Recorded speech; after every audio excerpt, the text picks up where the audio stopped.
Ahora vamos a ver las composiciones en líneas dominantes, ¿cierto? Uno puede componer cuando tiene muchas líneas dentro del plano. Los objetos generan líneas bien sea en diferentes sentidos, ¿sí? Bien sean horizontales, bien sea verticales o bien sea curvas, ¿sí? Aquí tenemos líneas horizontales, líneas verticales, y aquí tenemos una carretera que nos genera una línea curva. Entonces digamos que es una forma de componer cuando cuando la línea, digamos, las líneas imaginarias o las líneas que están allí jugando con los elementos del paisaje nos pueden generar ese tipo de líneas claves para la composición. Aquí tenemos de entrada un primer ejemplo de líneas horizontales.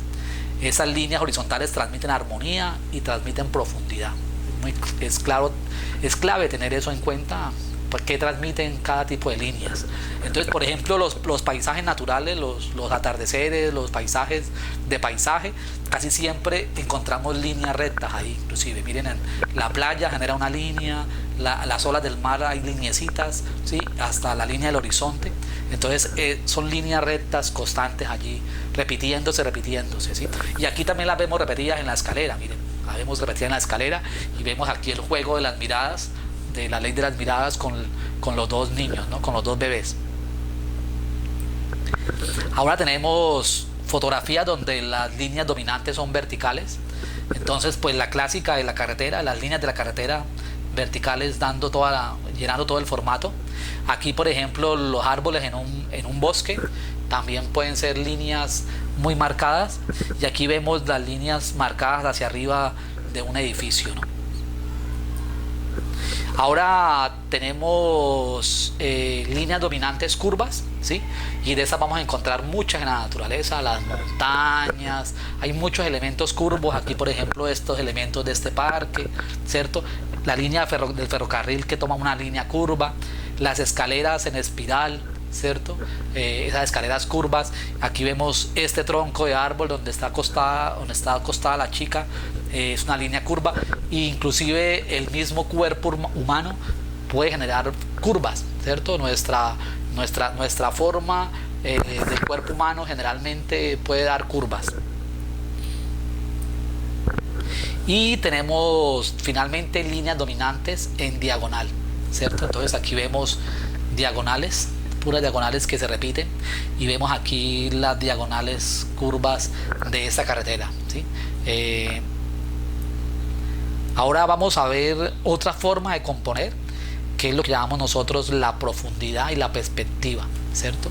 Es cuando podemos tener diferentes niveles en una fotografía y podemos ver muchos fondos, ¿sí? Recuerdan que en algún momento hablábamos del primer plano fotográfico, del segundo plano, del tercer plano, del cuarto plano, ¿sí? De que en la medida que alguien está más lejos va generando un plano mayor.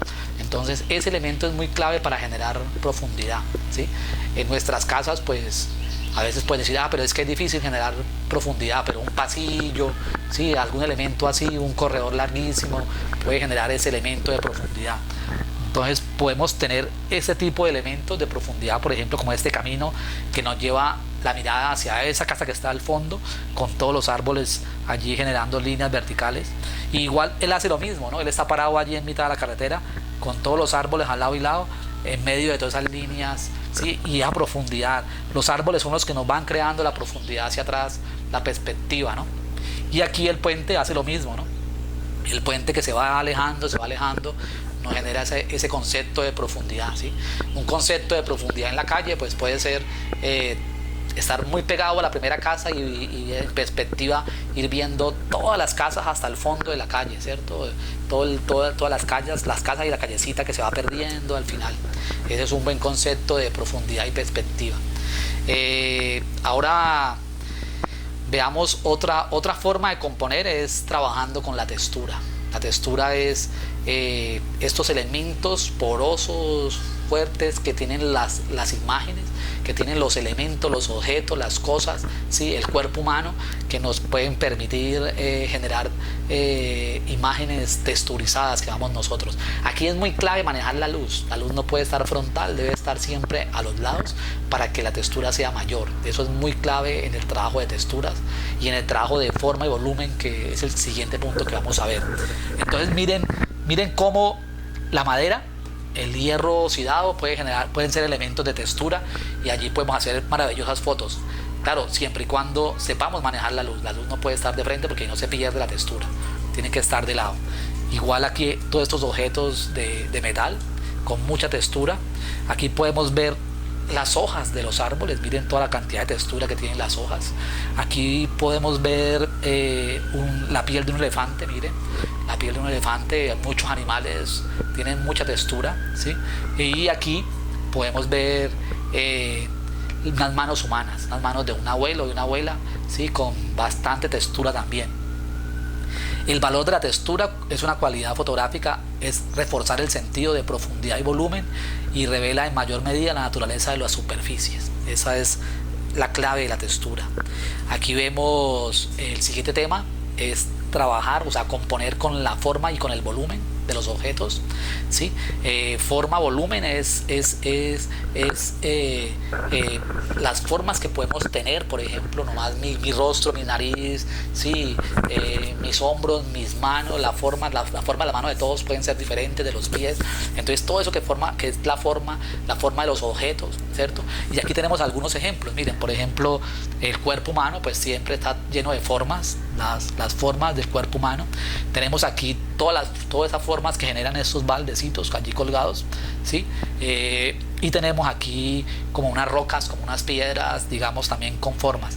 Para hacer formas también es muy importante manejar la luz. La luz no debe estar frontal. Si la luz estuviera frontal no se verían todas las formas del cuerpo de la chica, ¿cierto? No se verían los baldes tampoco. La luz debe estar lateral, debe estar de un lado, para poder que genere esa sensación, para que dé sombra y luz, y entonces genere ese concepto de forma.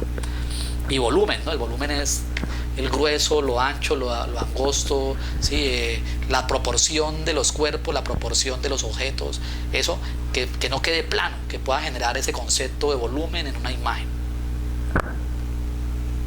Allí, por ejemplo, vemos que la forma de las cosas suelen ser lo primero que se reconoce antes que el volumen.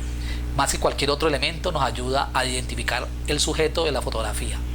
El volumen confiere solidez, crea apariencia de plenitud o de redondez y profundidad.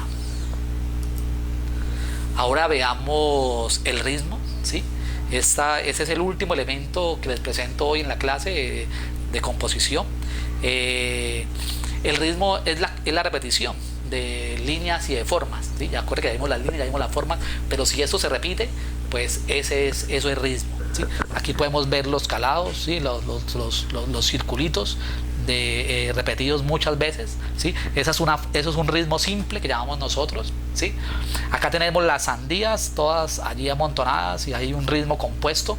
Es un ritmo compuesto porque hay diferentes formas de líneas que se dan de diferentes maneras, entonces van armando un ritmo compuesto, ¿sí? Muy parecido a todos. Y tenemos allá también en esa cenefa o en esa cosa hecha en madera, tenemos un ritmo caótico, y es cuando hay cosas que se repiten de diferentes maneras. Ustedes pueden ver aquí estas pequeñas hélices, estos pequeños medios círculos allí, medias espirales que llamamos, allí que se repiten, miren. Pero hay otras cosas que se repiten, por ejemplo esta forma de aquí, esta forma, ¿sí?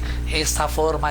Entonces hay un sinnúmero de repeticiones, pero no es uno solo. Entonces eso es lo que llamamos un ritmo caótico. Bueno, con esto terminamos la clase de hoy.